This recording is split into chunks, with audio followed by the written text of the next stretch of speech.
قبل ما نبدأ، خد نفس عميق وافتكر كل اللي حصل قبل كده. لسه فاكر ساعة الجدة؟ الساعة اللي خدت آدم وبعده ملك وبعدها كريم وحتى شوقي، كلهم اختفوا والساعة كانت دايماً هناك بتستنى حد جديد. الليلة هنسمع آخر دقة.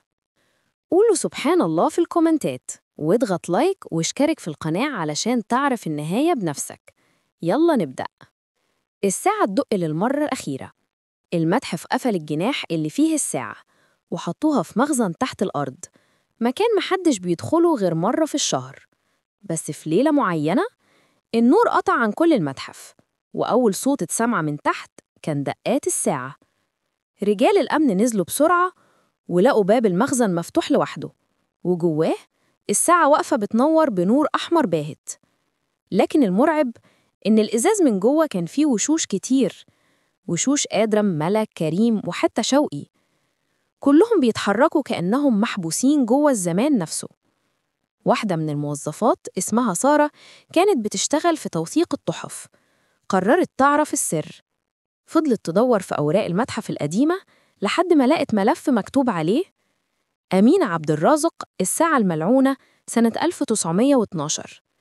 أمينة دي كانت الجدة الأصلية اللي اتعملت الساعة على إيدها. كانت مشعوذة زمان، بتحاول تحبس الموت جوه آلة علشان تعيش للأبد. بس السحر قلب عليها، الموت ما اتحبسش، الموت بقى جوه الساعة نفسها وبيخرج كل ما حد يقرب منها. سارة قررت تكسر الساعة علشان تخلص من اللعنة. جابت مطرقة ونزلت المخزن في نص الليل. أول ما رفعت إيدها الساعة بدأت تدق 12 دقة بالظبط.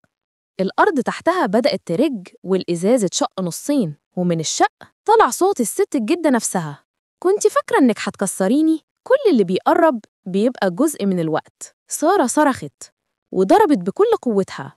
الساعة اتكسرت والنور اتقطع، ولما رجعوا الصبح ما كانش فيه لا ساعة ولا سارة، بس على الحيطة اللي كانت الساعة متعلقة عليها كان فيه نقش صغير بيكبر كل يوم، زي ما يكون بيتكتب لوحده: الساعة مش بتتحطم، هي بتستنى دورك. بس هل فعلاً اختفت الساعة؟ ولا كل اللي حصل كان بداية لعنة جديدة؟ لو عايز تعرف الحقيقة استنى الجزء الجاي، واضغط لايك دلوقتي واشترك في القناة علشان تكون أول واحد يسمع الدقة الجاية.